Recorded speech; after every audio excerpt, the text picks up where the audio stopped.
High মাদ্রাসা মাধ্যমিক 2026 পরীক্ষার্থীদের উদ্দেশ্যে তোমরা তোমাদের হাই মাদ্রাসা স্কুল থেকে যে টেস্ট পেপার পেয়েছো, আমরা সেই টেস্ট পেপারের সমাধান করব ইতিহাস বিষয়ের 342 পৃষ্ঠার 1 নম্বর সেট।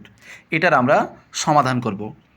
তো এটা সমাধান করার পূর্বেই আমি তোমাদেরকে যেটা বলবো সেটা হচ্ছে যে এই স্কুলে যা টেস্টের যা কোয়েশ্চেনগুলো এসছে এগুলো প্রচুর জটিল। তোমাদের ফাইনালে এতটা এরকমভাবে কিন্তু জটিল কিন্তু দিবে না। তো যাই হোক, কোয়েশ্চেন দিয়েছে, সমাধান করতে হবে। তো আমি যেগুলো তোমাদের জন্য ইম্পর্টেন্ট সেগুলো আমি কিন্তু গোল করেছি। যেমন এই প্রশ্নটা গোল করেছি, তো এগুলোই কিন্তু সবথেকে ইম্পর্টেন্ট, এগুলো কিন্তু ভালো করে দেখো। যেমন প্রথম প্রশ্ন যেটা আছে এটা জটিল, এগুলো মাদ্রাসার ক্ষেত্রে দিবে না। তো যাই হোক, যেহেতু দিয়েছে আমাদেরকে সমাধান করতে হবে। তো আমরা প্রথমেই দেখব এমসিকিউস, 13টা এমসিকিউ এর উত্তর জেনারেল হিস্টোরি থেকে। প্রথম প্রশ্ন আছে যে ইতিহাস বিদ্যার অন্যান্য বিদ্যার জননী বলে অভিহিত করেছেন। ইতিহাস বিদ্যাকে অন্যান্য বিদ্যার জননী বলে অভিহিত করেছেন। এটা হবে GM ট্রোভিলিয়ান। বঙ্গদর্শন সাময়িক পত্রটি ছিল একটি, এটা একটা ইম্পর্টেন্ট প্রশ্ন। হ্যাঁ, ইম্পর্টেন্ট প্রশ্ন। এটা হবে তোমার মাসিক পত্রিকা। যে গোল দেওয়া আছে না, মানে এগুলো বেশি করে ফোকাস করবা। ভারতবর্ষীয় ব্রাহ্ম সমাজ প্রতিষ্ঠা করেন Keshab Chandra Sen. Important question. General assemblies institute এর বর্তমান নাম হচ্ছে তোমার, এটা হচ্ছে স্কটিশ চার্চ কলেজ। কলকাতা বিশ্ববিদ্যালয়ের প্রথম ভারতীয় উপাচার্য, মোস্ট ইম্পর্টেন্ট প্রশ্ন। এটা হবে স্যার গুরুদাস বন্দ্যোপাধ্যায়। এবারে আমরা দেখব পরবর্তী প্রশ্ন। ভারতের রাজকীয় বন বিভাগের প্রথম ইন্সপেক্টর জেনারেল ছিলেন। এটা হবে ডেট্রিক ব্রান্ডিস। বাংলার ওয়ার্ড টাইলার নামে পরিচিত। তো এটার উত্তর যেটা হবে সেটা হচ্ছে বিশ্বনাথ সর্দার। মহারানীর ঘোষণাপত্র অনুযায়ী ভারত, এটা হবে সরাসরি ইংল্যান্ডের শাসনের অধিকারে এসেছিল। এটা ইম্পর্টেন্ট প্রশ্ন। তোমরা কমেন্টে জানাও যে মহারানীর ঘোষণাপত্র কবে জারি করা হয়। অবশ্যই কমেন্টে জানাও মহারানীর ঘোষণাপত্র কবে জারি করা হয়। পরবর্তী দেখব, এটা হবে বারদাউলি সত্যাগ্রহ হয়েছিল। বারদাউলি সত্যাগ্রহ কী জন্য হয়? খাজনা হ্রাসের দাবিতে, অর্থাৎ খাজনাটা 10% পর্যন্ত বাড়িয়ে দিয়েছিল। এবার আমরা পরবর্তী প্রশ্ন দেখব, খুব ইম্পর্টেন্ট প্রশ্ন। রাজ্য পুনর্গঠন আইন পাস হয়। এটা হবে 1956 সালে। এখানে দুটো প্রশ্ন হয় যে রাজ্য পুনর্গঠিত কমিশন কবে গঠিত হয়েছিল, তখন হবে 1953। আর যখন বলবে রাজ্য পুনর্গঠন আইন কবে পাস হয়, তখন হবে 1956। এগুলো হবে ভাষাগত দিক দিয়ে। যে রাজ্যটা প্রথমে এসেছিল সেটার নাম হচ্ছে অন্ধ্রপ্রদেশ। পরবর্তী দেখো যে দেশীয় রাজ্যগুলির অন্তর্ভুক্তির ক্ষেত্রে গুরুত্বপূর্ণ ভূমিকা পালন করে। মোস্ট ইম্পর্টেন্ট, এই যে গোল দেওয়া আছে না, খুব ইম্পর্টেন্ট। এটা হবে সর্দার বল্লভভাই প্যাটেল। ভাইকম সত্যাগ্রহ শুরু করেন, তাহলে ভাইকম সত্যাগ্রহ এটা হবে গান্ধীজি। রশিদ আলী দিবস পালিত হয়েছিল কার জন্য, কী কারণে? এটা হবে আজাদ হিন্দ ফৌজের সেনাদের মুক্তির দাবির কারণে। এবার আমরা বিভাগ খ, আমরা SAQ দেখব। তো যেখানে গোল করা হয়েছে এগুলোই দেখবে তোমরা সব থেকে বেশি। প্রথম মহিলা হিসাবে কলকাতা বিশ্ববিদ্যালয় থেকে স্নাতক যে, অর্থাৎ ডিগ্রি যে উপার্জন করেছিল গ্র্যাজুয়েশনে, সে মহিলাটার নাম হচ্ছে কাদম্বিনী বসু। ইনি কিন্তু মহিলা হিসাবে কলকাতা বিশ্ববিদ্যালয় থেকে প্রথম গ্র্যাজুয়েশন কমপ্লিট করেছিল। আর কলকাতা বিশ্ববিদ্যালয় কবে হয়েছিল বলো তো? 1857। শুধু এটা পড়লেই হবে না যে প্রথম মহিলা হিসাবে কলকাতা বিশ্ববিদ্যালয়ের স্নাতক হয়েছিল কাদম্বিনী বসু, শুধু এটা পড়লে হবে না। কারণ প্রশ্ন দিয়ে দিতে পারে যে কলকাতা বিশ্ববিদ্যালয় কবে প্রতিষ্ঠিত হয়। এটা মনে রাখবে 1857 খ্রিস্টাব্দে। পরবর্তী, ভারতের বিপ্লববাদের জননী কাকে বলা হয়? এটা হবে মাদম কামাকে। স্বামী বিবেকানন্দ বিশ্ব ধর্ম সম্মেলনে যোগ দিয়েছিল 1839 সালে। আর টাইম ক্লাব কে তৈরি করেন? এটা হবে সারদা রঞ্জন রায়। আমি লিখেও দিয়েছি পাশে। এবারে দেখো সত্য মিথ্যা থেকে প্রশ্ন আছে যে হিন্দু প্যাট্রিয়ট পত্রিকা নীল বিদ্রোহকে জাতীয় বিদ্রোহ হিসাবে আখ্যা দেয়। দেখো, হিন্দু প্যাট্রিয়ট পত্রিকা নীল বিদ্রোহের কথা আছে, কিন্তু জাতীয় বিদ্রোহ কখনোই বলেনি, এটা মিথ্যা। আর সংবাদ প্রভাকর পত্রিকা মহাবিদ্রোহের নেতাদের সমালোচনা করেছিল, এটা সত্য। কোয়েশ্চেন কী বলবো, প্রচুর জটিল করেছে।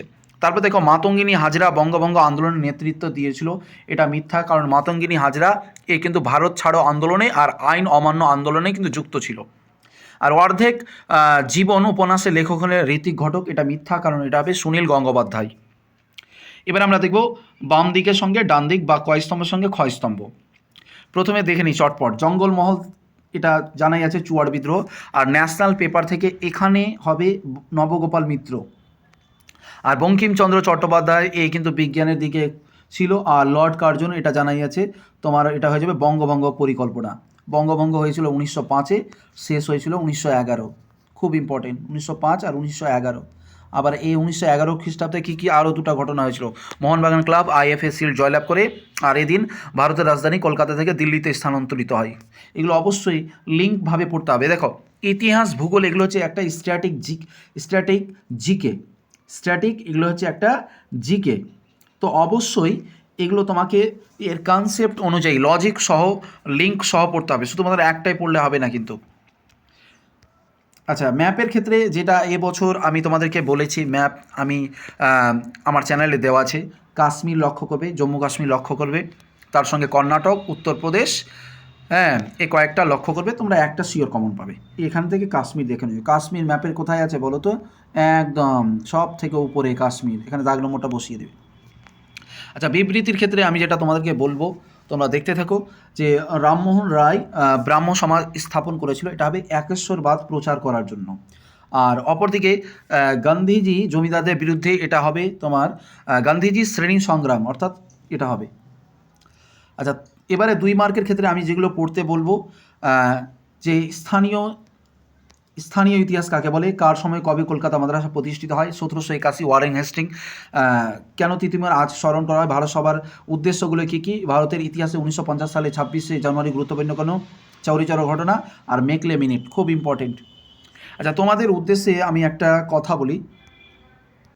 তোমরা সরাসরি দেখতে পাচ্ছ স্ক্রিনে আমার লেখা এডুকেশন লাইব্রেরির তরফ থেকে হাই মাদ্রাসা র্যাঙ্কার বই প্রকাশিত হয়েছে। এই বইয়ে তোমরা ইতিহাসের সঙ্গে, জেনারেল ইতিহাসের সঙ্গে ইসলামের ইতিহাসেরও সমস্ত রকমের প্রশ্ন উত্তরের তোমরা সাজেশান পেয়ে যাবে, যা তোমরা ফাইনাল পরীক্ষায় 95 থেকে 100% তোমরা কিন্তু শিওর কিন্তু কমন পাবে। তোমরা বইটা সংগ্রহ করো, আর পরীক্ষা দিয়ে এসে তোমরা কমনের রেকর্ডটা মিলিয়ে নিও। আমি যা যা প্রশ্ন বললাম 2 মার্ক, সমস্ত প্রশ্নের উত্তর এই বইগুলোতে দেওয়া আছে।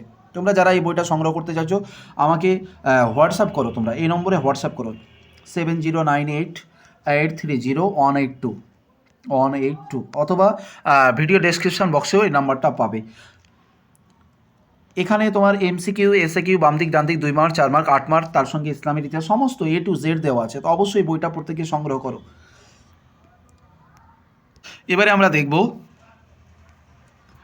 যেটা ইসলামের ইতিহাসের 5টি MCQ প্রশ্নের উত্তর। নতুন ইসলামী সাম্রাজ্যের রক্ষাকারী বলা হয়, খুব ইম্পর্টেন্ট, এটা হবে হজরত আবু বকরকে। আর সমগ্র পবিত্র খলিফাদের আমলে ইসলামী রাজ্য কত দূর গিয়েছিল? সমগ্র আরব, পারস্য ও রোম সাম্রাজ্য পর্যন্ত। উমাইয়া বংশ সূচনা করেন, এটা হবে আমির মুয়াবিয়া, 661-তে হয়েছিল। কারবালা যুদ্ধ সংগঠিত হয়, এটা হবে মুহররম মাসে। আর এখানে যা আছে, আর তোমার লাস্ট MCQটা বলি, যে ক্রুসেড কবে হয়েছিল? ক্রুসেড হয়েছে 1095 খ্রিস্টাব্দে। আচ্ছা, এখানে আমি যেটা বলবো SAQ আমি উত্তর লিখে দিয়েছি। কত খ্রিস্টাব্দে উমাইয়া বংশ প্রতিষ্ঠা, কত খ্রিস্টাব্দে উমাইয়া বংশের প্রতিষ্ঠা করেন? 661 খ্রিস্টাব্দে আমির মুয়াবিয়া। আর এখানে সিকলের যুদ্ধটা কি, এটা আমি তোমাদেরকে সংক্ষেপে বলি, যে সাসানীয় সৈন্যরা নিজেদের পালানোর পথে আটকাতে সিকল দিয়ে নিজেদের বেঁধেছিল, তাই এই যুদ্ধের নাম হয় সিকলের যুদ্ধ। এই যুদ্ধটা হয়েছিল 633 খ্রিস্টাব্দে। আচ্ছা, মজলিস উস শুরা কি? এটা হচ্ছে একটা উপদেষ্টা পরিষদ। সুন্নি কাদের বলা হয়? হজরত মোহাম্মদের অনুগামীদের সুন্নি বলা হয়।